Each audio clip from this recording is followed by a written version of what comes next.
what angers the hell out of me is the damn punctified preachers and leaders who know the truth but won't speak it for fear that something bad is going to happen to them.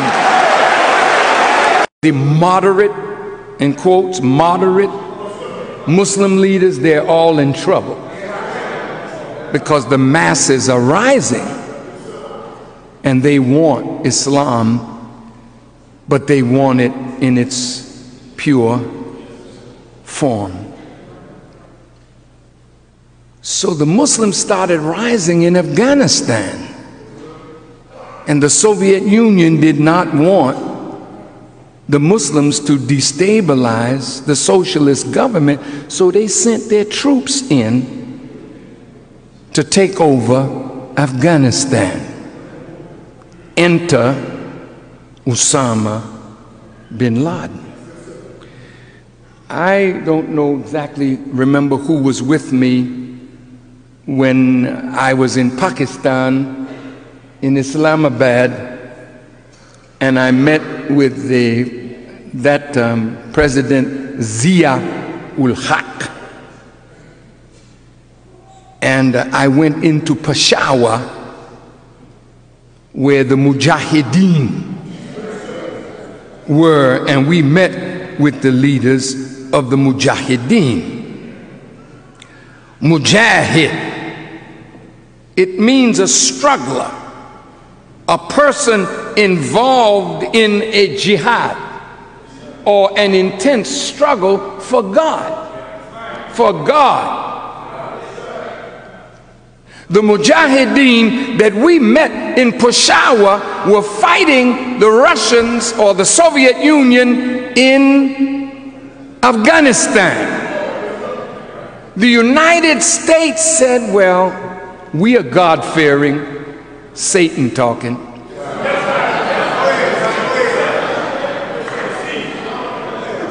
And you Muslims are God-fearing, and the Soviet Union is godless. So let's back the Mujahideen. So the CIA funneled money, weapons, information to the Mujahideen. And those are ancient warriors. And they whipped the Soviet Union. And we could see the Soviets taking their tanks and getting out of there. But what happened, America promised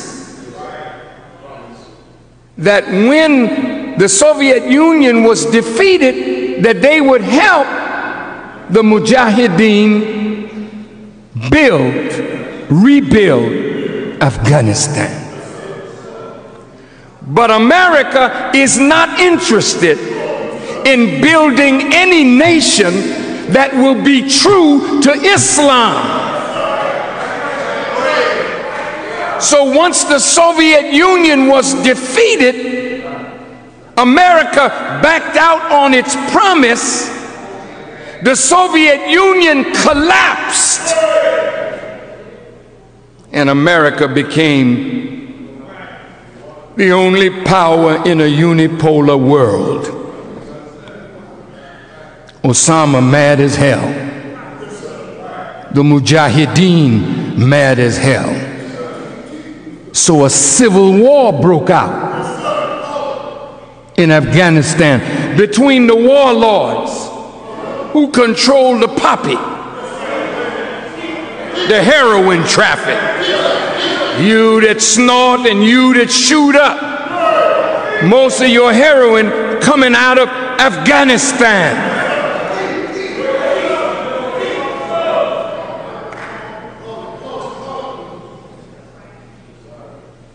So the Taliban arose in a civil war, and they win and conquer Afghanistan, cut off the poppy. Now, let me tell you,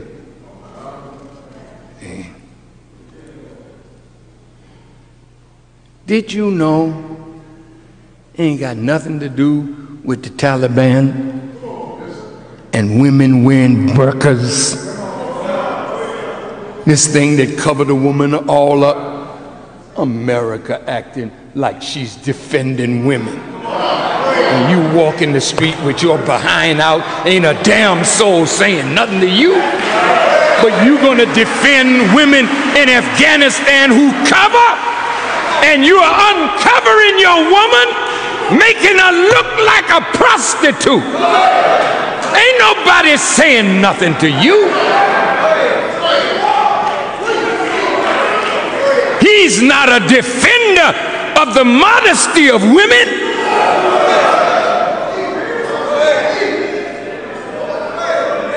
He used that as an argument to sway the American people against the quote-unquote Taliban. You know what the word Talib means? It means student.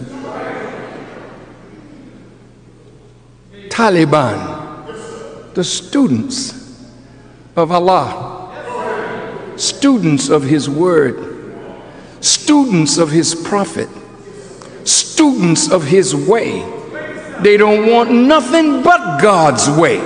That's the war that's going on in the world today. Is if you want to obey God, over here.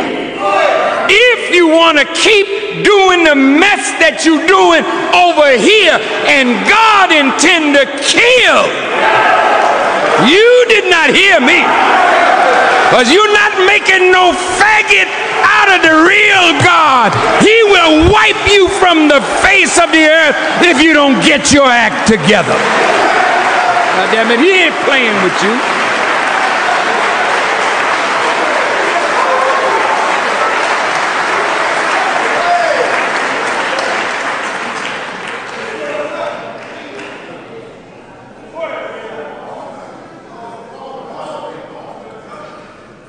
So America saw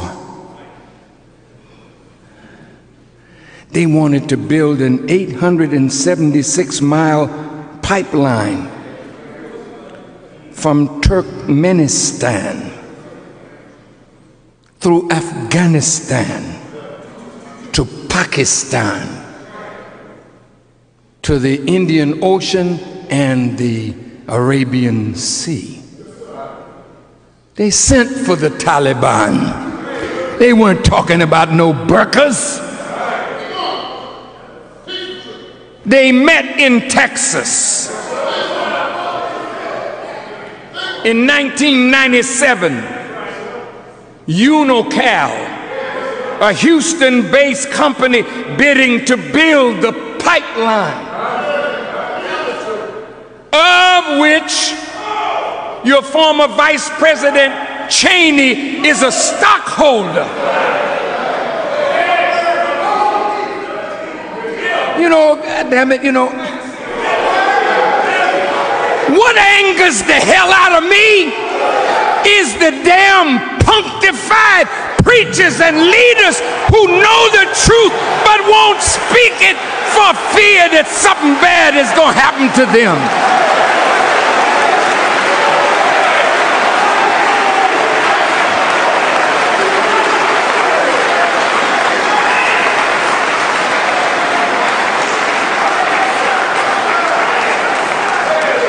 If you know the truth, speak it. And if you gotta die, damn it, die on the truth that you are man enough to speak.